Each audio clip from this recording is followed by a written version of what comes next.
এক গরিব ছেলে যে কিনা এক অত্যন্ত বড়লোকের সুন্দরী মেয়েকে ভালোবেসে ফেলে। আর তারপর বিয়ের জন্য যখন মেয়েটার মায়ের সঙ্গে কথা বলতে যায়, মেয়েটার মা তার সাথে প্রথম কথাতে তাকে উল্টে মোটা টাকা উপহার দিয়ে দেয় তার মেয়েটির সঙ্গে থাকার জন্য। কিন্তু ছেলেটির ভাগ্যটা এতটাই খারাপ যে মেয়েটি তাকে বিয়ে করার পরের মুহূর্তেই ডিভোর্স দিয়ে দিতে চায়।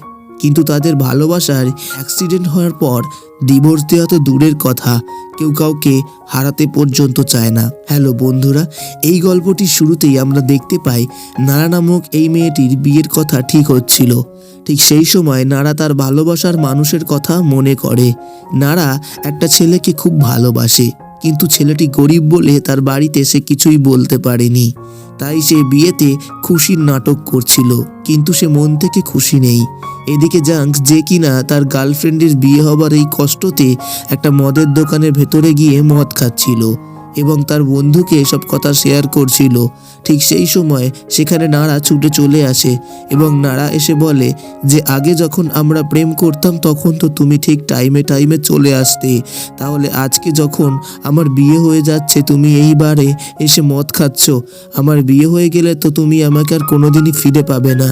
এই কথাটা বলার পরে তখন জান কাঁদতে কাঁদতে বলে, তুমি এসেছো নারা আমার কাছে, আমি এটা দেখে অনেক খুশি নারা, আমি তোমাকে সত্যিকারের খুবই ভালোবাসি। তারপর নারা জানের মাথায় হাত বুলিয়ে বলে, তাহলে চলো আমার মায়ের সঙ্গে কথা বলতে আমাদের বিয়ের বিষয়ে। তারপর দেখা যায় জান চলে যায় তার মায়ের সাথে কথা বলতে।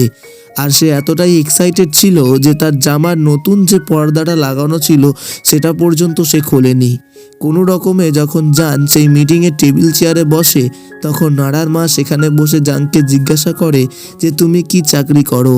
তখন জান তার কথা শুনে উত্তর দেয়, আমি কোনো কাজবাজ কিছুই করি না, আমি একদমই বেকার ছেলে। জানের ভাগ্যটা এতটাই ভালো হয় যে তার শাশুড়ি তাকে বিয়ের আগেই মোটা টাকা উপহার দিয়ে দেয় আর তাকে বলে যে তুমি যাও এটা নিয়ে। এই কথাটা শুনে জাং তখন উত্তর দেয় যে আমি যাব না মানে, আমি এই টাকার লোভ দেখিয়ে টাকা দেখিয়ে যেতে বলবেন না, আমি এই টাকার কাছে কোনো কিছুই নিতে পারবো না, আমি আপনার মেয়েকে ছাড়তে পারবো না, আমি আপনার মেয়েকে খুবই ভালোবাসি। জানের এই কথাটা শুনে নারার মা উত্তর দেয় যে দৌড় পাগল, আমি তোমাকে যেতে বললাম নাকি, আমি তোমাকে বললাম যে এই টাকাটা নিয়ে তুমি একটা বাড়ি বানাও আর সেখানে আমার মেয়েকে নিয়ে থাকবে, আর তোমরা খুশি থাকলে আমার সেখানেই খুশি। এই কথাটা শুনে জান বুঝতে পারে যে আমার শাশুড়ি মা সত্যিই খুবই ভালো, কিন্তু তখন নারার মা একটা শর্ত দিয়ে দেয় আর তাকে বলে যে কোনো রকমে নারার বাবাকে মানাতে হবে তোমাকে এই বিয়ের বিষয়ে। তাই জান এই কথাটা শুনে তাকে বলে যে একদম ঠিক আছে, আমি পারবো। কিন্তু তার পরদিন যখন জান নারার বাবাকে মানানোর জন্য প্রস্তুতি নিতে যায় এবং তাকে এটুকু বলে যে আমি একদম বেকার, কোনো চাকরি বাকরি করি না, আমি আপনার মেয়েকে বিয়ে করতে চাই, এই কথাটা শুনে নারার বাবা বন্দুক বার করে আর বলে এক্ষুনি তোমাকে মেরে ফেলবো, তুমি আমার চোখের সামনে থেকে দূরে চলে যাও। তারপর কোনো রকমে নারার বাবা মেনে যাওয়ার পরেই তাদের বিয়ের বিষয়ে যখন কথাবার্তা ফাইনাল হয়ে গিয়ে বিয়ে হতে যায়, তখন এখানে দেখা যায় যে জানের মা এবং তার বাবা অনেক বেশি খুশি হয়। তার কারণ তারা এতটুকু বুঝতে পারে যে তার বৌমার ফ্যামিলি অনেক বড় লোক। এরপর তাদের দুজনের বিয়ে সম্পূর্ণ হয়ে যায় আর তাদের দুজনকে খুবই মিষ্টি দেখতে লাগছিল। তারপর দিন যখন তারা দুজনে একটা রুমের ভেতরে ছিল, তখন দেখা যায় যে তাদের দুজনের মধ্যে ডিসাইড করা হচ্ছিল যে কে কি কাজ করবে আর কি কাজ করবে না। এই কথার সঙ্গে সঙ্গে নারা তো বাথরুমে ঢুকে যায়, জানের কথার কোনো পাত্তাই দেয় না। এদিকে জান বকেই চলেছে, তারা কোনোদিনই কোনো রান্না বান্না করতো না, ফ্রিজের মধ্যে যা অবশিষ্ট খাবারটুকু ছিল সেটাও শেষমেশ পচে গিয়েছে। আর এই দিকে অনেক বাসন কোসন পড়েছিল যেগুলো অনেক নোংরা এবং দূষিত, সেগুলো কেউ কোনোদিনও পরিষ্কার করেনি। আর এখানে জানকে বারবার বেকার বলে নারা তাকে দিয়ে সব কিছু পরিষ্কার করানোর সিদ্ধান্ত নেয়। আর এই সিদ্ধান্তে তৎক্ষণাৎ জানও তাকে রিপ্লাই দিয়ে জানায় যে এরকম চলতে থাকলে আমিও ডিভোর্স নেব তোমার থেকে। আর ঠিক তার পরের দিন তারা ডিভোর্স নিতে চলে যায়। উকিলের সাথে কথা বলতে এবং সমস্ত কিছু জানায় উকিলকে যে আমরা ডিভোর্স নিতে চাই, এই সব কিছু খুলে বলে এরা। আর আমার সঙ্গে এই এত কিছু কাজ হয় যেগুলো একদমই অন্যায়। জান এইসব কথা বলে কোনো রকমে নাড়াকে ফাঁসানোর চেষ্টা করে। এদিকে নাড়া আর জানকে উকিল নিজের বাড়ি যেতে বলে, আর তারপর বলে তোমরা কিছুদিন পরে এসো, যদি এরকম ঝামেলা চলতে থাকে তারপর আমরা ঠিক করব। নাড়া এইসব কথা নিজের বাড়িতে বলতে যায় এবং তার মা এবং তার বোনকে এইসব বিষয়ে খুলে বলতে থাকে। এদিকে জান একটা বারে ঢুকে পড়ে আর তার প্রিয় বন্ধুর সঙ্গে মদ খেতে থাকে, আর তার বন্ধুকে বলতে থাকে যে আমাকে এরকমভাবে টর্চার করছে ভাই, তুই কোনোদিন কিন্তু বিয়ে করিস না। এদিকে দেখা যায় জান এতটাই ফালতু আর বেকার ছিল, তার স্ত্রীকে নিয়ে যাওয়ার মতন ট্যাক্সি ভাড়াটুকু নিজের কাছে ছিল না। তাই সে যেখানে যেত ট্যাক্সি করে সেখানে নাড়াকে ফাঁসিয়ে দিয়ে চলে আসার চেষ্টা করত, কোনো রকম ভাড়া না দিয়েই। আর নাড়াও এতটা বাজে ছিল যে তার কাছে পয়সা থাকা সত্ত্বেও সে কোনো রকমভাবে জানকে সাহায্য করত না। এভাবে একদিন যখন জান বাড়ি ফিরে রাত করে, তখন তাকে নাড়া বলে যে তুমি কাজ করছো না কেন, বেকার কেন আছো। খেতে খেতে এইসব কথা চেঁচিয়ে বলতে লাগে নাড়া। তখন নাড়ার মুখ থেকে ভাতগুলো ছড়িয়ে ছিটিয়ে জানের মুখে আর চশমায় পড়ে। জানও এতটা নির্লজ্জ হয়ে গিয়েছিল যে তার মুখের ওপর খাবার আর চশমার ওপর যেটুকু খাবার পড়ে সেটাকে সে চুষে চুষে খেয়ে নেয় এবং তার কথার কোনো রকম উত্তর না দিয়েই। এবং তারপর দেখা যায় যে তারা আবার উকিলের কাছে যায়, যেখানে গিয়ে নাড়া বমি করতে আরম্ভ করে এবং এই সব কিছু দেখে উকিল ভাবে যে নিশ্চয়ই অন্য কিছু ব্যাপার বা প্রেগনেন্ট হতে চলেছে। উকিল এইসব ভুল ভাবনা ভেবে উকিল তাদেরকে বাড়ি পাঠিয়ে দেয় আবার। এদিকে বড়লোক নাড়া যখন রান্না করছিল তখন নাড়ার মা সেখানে চলে আসে এবং দেখে যে তার মেয়ে কি অবস্থায় রয়েছে। নাড়া তখন নালিশ করে আর বলে যে এরা বাসন মাজার লিকুইড পর্যন্ত এত কম কম ব্যবহার করে মা, যাতে করে এই জিনিসটাকে তারা দীর্ঘদিন ধরে চালাতে পারে। আর এরা এতটাই কঞ্জুস পরিবারের লোক, এরা আমাকে কথায় কথায় খালি বড়লোক পরিবারের মেয়ে বলতে লাগে যে আমি নাকি এত এত জিনিস নষ্ট করি, অথচ আমি যতটুকু দরকার ততটুকু ব্যবহার করে থাকি মা। এই সমস্ত কিছু নাড়া তার মাকে বলে জানের ফ্যামিলির বিষয়ে, এবং এটাও বলে যে আমি আমার হেয়ার ড্রায়ার স্নান করে ব্যবহার করি বলে তারা বলে অতিরিক্ত কারেন্ট পড়ে, তাই সেটা তারা ডাস্টবিনে ফেলে দিয়েছে। এই সব সমস্ত কিছু বলার পর তারা যখন উকিলের কাছে আবার যায়, উকিল তাদের এই সমস্ত কথা শুনে ডিস্টার্ব হয়ে যায় এবং তারাও উকিলের ওখানে ঝগড়া করতে করতে বাড়ি চলে আসে। আর তারপর দেখা যায় যে জান বাড়িতে যখন পড়াশোনার দিকে একটু মন দিয়েছিল, ঠিক তখন নাড়া তার কোলের ওপর উঠে বসে এবং তার পড়াশোনা থেকে মুড নষ্ট করার অন্যদিকে মুড তোলার চেষ্টা করছিল। তখন নাড়া আর জান কিস করার চেষ্টা করে, আর জান তাকে ঠেলে ফেলে দেয় এবং বলে যে তোমার মুখ আর চুল ভালো করে পরিষ্কার করো না মনে হয়, খুব দুর্গন্ধ, তুমি অনেক দিন স্নান পর্যন্ত করো না মনে হয়। প্রত্যেকটা ঘটনা যখন একবার করে একটু একটু করে ঘটে আর তারা প্রত্যেক দিন একটু একটু করে গিয়ে উকিলকে বলে, আর উকিলও তাদের কথা শুনে ডিস্টার্ব হয়ে যায়। এমনকি উকিলও এটাও বলে যে নাড়াকে আর জানকে যে তোমরা আগের মতন আর ভালোবাসি করো না, তাই জন্যই মনে হয় এই সমস্যা হয়। এই কথা শুনে নাড়া বলে ওঠে যে একদমই ঠিক বলেছেন, জান আমাকে আর আগের মতন ভালোবাসে না, এখন সে তার অফিসের ওই সুন্দরী মেয়েদের প্রেমেতে হাবিডুবু খায়। এই কথাটা শুনে জানও বলে দেয় যে নাড়াও এখন আমার সঙ্গে বসে খাবার দাবার খায় না, সে মদ খেতে যায় একটা ছেলের সঙ্গে চুপি চুপি। তো একদিন কি না মদ খেতে গিয়েছিল নাড়া সেই ঢ্যামনা ছেলেটার সাথে। নাড়া যখন বসে মদ খাচ্ছিল তখন সেই সময় জান বলে চলে আসে। জান এখানে মুখে ঘুষি মেরে দেয় ওই ছেলেটির। তারপর নাড়াকে নিয়ে তারা বাড়ি চলে আসে এবং রাতের বেলা নাড়া জানের ওপরে উঠে শুয়ে পড়ে এবং তাকে এক্সাইটেড এবং উত্তেজনা ফিল করানোর চেষ্টা করে। আর ঠিক তখন সে বুঝতে পারে যে তাদের ঘরে এক আগুন লেগে গেছে, তাই সে তাকে ফেলে দিয়ে সেই আগুন নেভাতে চলে আসে। তারা এতটাই অনকেয়ারফুল ছিল যে তাদের রান্নাঘর কেন নিজেরা নিজেদেরই কোনো রকমভাবে ঠিকঠাক রাখতে পারে না। এই সমস্ত জিনিস তারা উকিলকে বলে, আর উকিল তাদের কথা শুনে বুঝতে পারে যে কি করবে কি করবে না। তাই উকিলও তাদের কিছুদিন সময় চেয়ে নেয় তাদের থেকে। আর তার পরদিন যখন দেখা যায় যে তারা দুজন মিলে মারপিট করতে করতে বাড়ি ফিরছিল, তখন তারা তাদের গাড়িতে বসে ঝগড়া করছিল, আর ঝগড়া করতে করতে একটা বড় অ্যাক্সিডেন্ট হয়ে যায়। তাদের গাড়ির সঙ্গে তারা ফেঁসে যায় আর গাড়ির মধ্যেই এরা বসে থাকে। আর এই অ্যাক্সিডেন্ট থেকেই শুরু হয় এই কাহিনীর টুইস্ট, যেখানে দেখা যায় জান এবং নাড়ার মাথায় খুব জোরে আঘাত লাগে এবং তাদের দুজনের ফ্যামিলি সেই হসপিটালে এসে উপস্থিত হয়। কিন্তু ভগবান তাদেরকে মেলানোর জন্য তাদের দুজনেরই যেই অ্যাক্সিডেন্ট করে ফেলেছে, যাতে এদের মেমোরি হারিয়ে যায়, আর তারপর থেকেই তারা যেন কেউ দুজনকে চিনতে পারে না। ডাক্তার বলে তার বাবা মাকে যে তাদের মেমোরি ফিরে আসতে এখন ঢের সময় লাগবে, আর দুজনকে যে ভালোবাসতো সমস্ত কিছু এখন তাদের মেমোরি থেকে মুছে গেছে। তাই তাদের মাথা এবং তাদের শরীরের জন্য সবথেকে ভালো হবে যদি তাদের দুজনকে একসঙ্গে রাখা যায়। ডাক্তারের এই পরামর্শ শুনে তাদের বাড়ির লোক তাদেরকে এই কথাটা বলে। তখন নারা জানকে দেখে ভাবে, আমার হাজবেন্ড এইটা ছিল? আমি তো দেখেই মনে হয় এই ছেলেটা অনেক বাজে। আর এই দিকে জান বলে ওঠে তার চুলটা সরিয়ে একটু স্টাইল মেরে, এই এত সুন্দর মেয়েটা আমার গার্লফ্রেন্ড ছিল, কত ভালো আমার ভাগ্যটা, সত্যি তাই না? সত্যিই ভালো ছিল আমার ভাগ্যটা। কিন্তু অ্যাকচুয়ালি তারা দুজনেই জানে না যে তারা দুজন একসঙ্গে থেকে কে কি করেছে সারাক্ষণ। জান লুকিয়ে লুকিয়ে তাদের বিয়ের ফটোগুলো ফোনের মধ্যে দেখে আর মুচকে হেসে বলতে লাগে, এই সুন্দরী মেয়েটা আমার গার্লফ্রেন্ড ছিল আর আমি তাকে বিয়ে করেছি। এটা ভেবে সে তার নিজের মাথায় একটা পাথর মেরে আবার অজ্ঞান হয়ে যেতে চায়, যার কারণে তার পুরনো মেমোরি ফিরে আসতে চায়, সে মেয়েটাকে নিয়ে সুখে থাকতে পারে।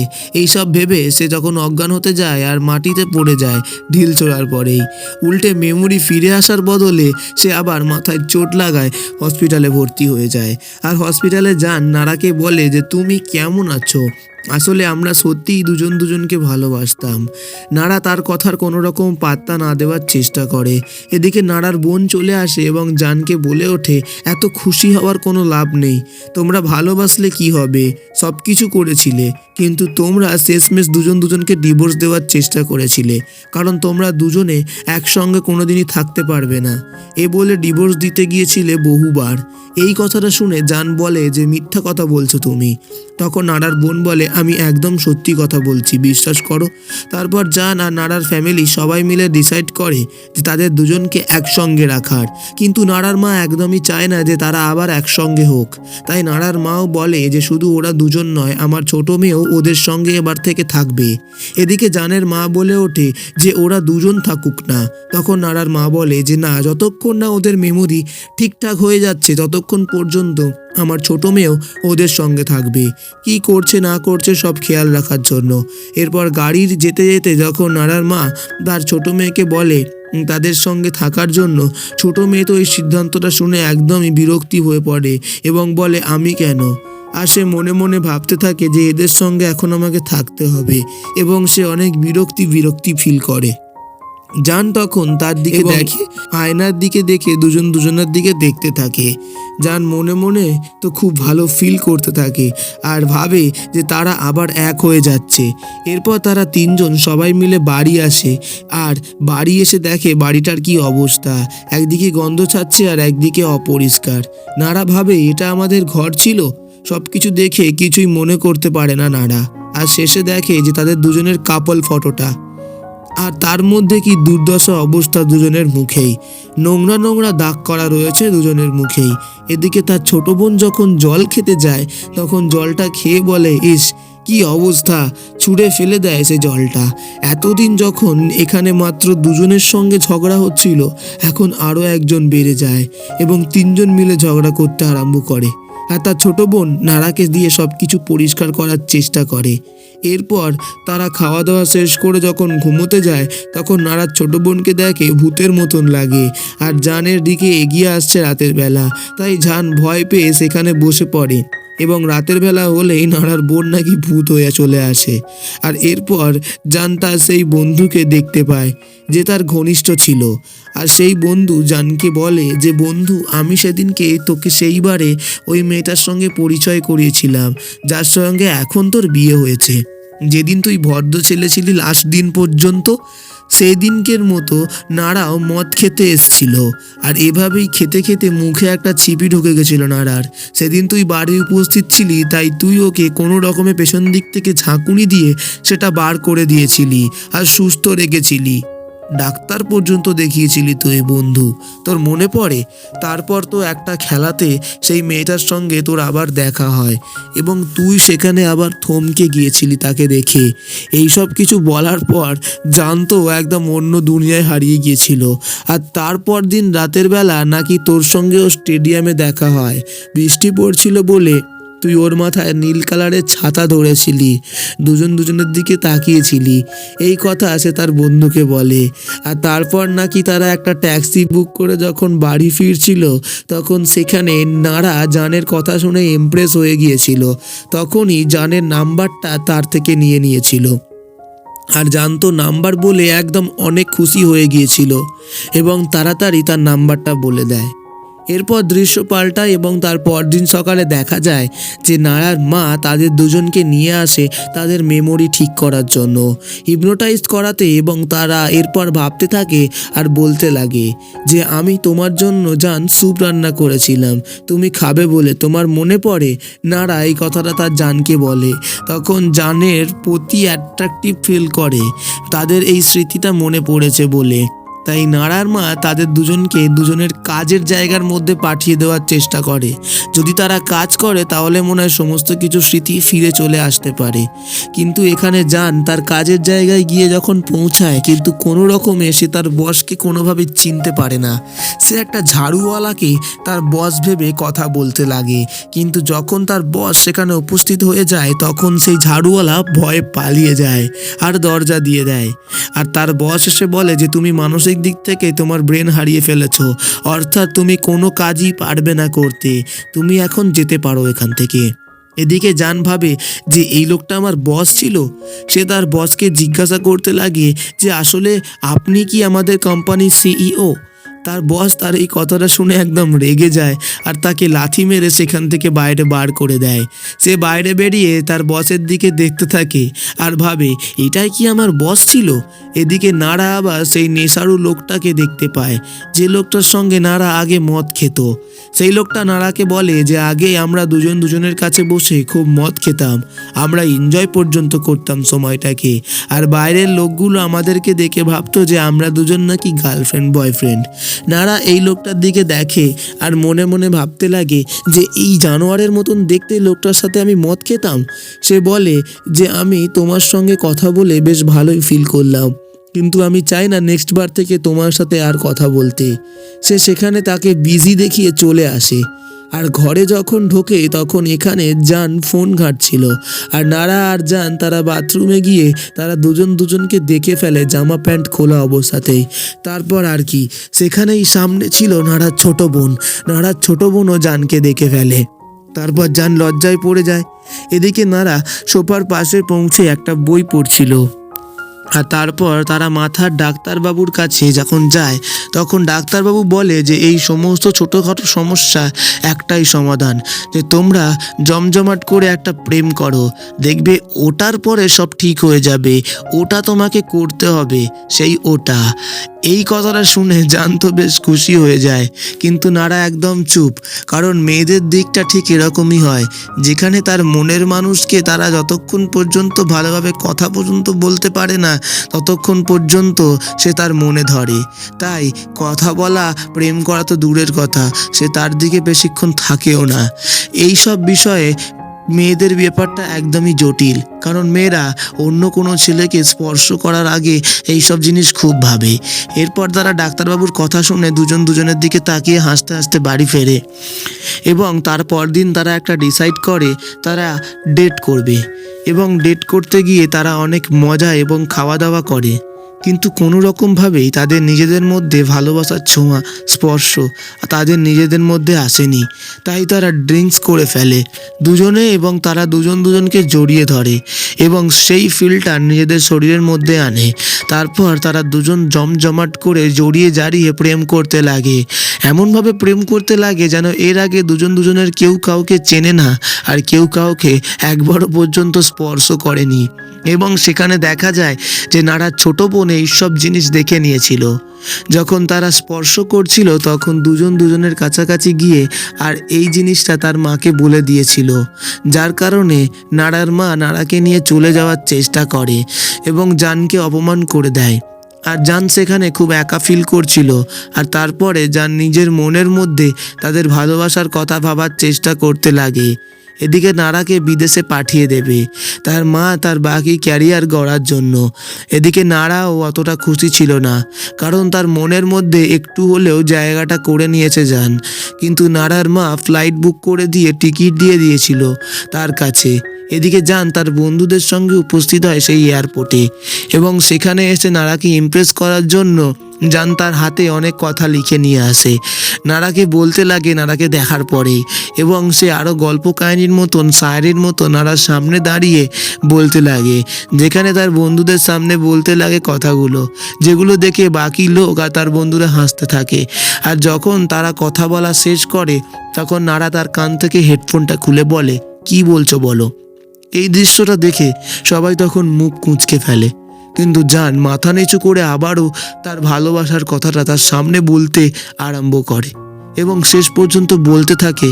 এবং কথাটা বলে দিয়ে যখন চলে আসছিল জান, তার রাস্তার সামনে এসে দেখে যে নারা তার সামনে এসে দাঁড়িয়ে রয়েছে, এবং নারা হেসে বলে যে তাহলে চলো আমরা দুজন দুজনের সঙ্গে আবার এক হয়ে যাই, দেখি শেষ পর্যন্ত কে কাকে ডিভোর্স দিতে পারে। এইভাবে নারা মুচকি মুচকি কথাটা তাকে বলে, আর তারা দুজন মিলে বলে তাহলে ভালোবাসার একটা নতুন জীবন শুরু করা যাক, একটা নতুন অনুভূতি নিয়ে। আর তারা দুজন মিলে আবার ভালোবাসায় যুক্ত হয়ে যায়। আর এখানেই সুন্দর গল্পটির সমাপ্ত হয়।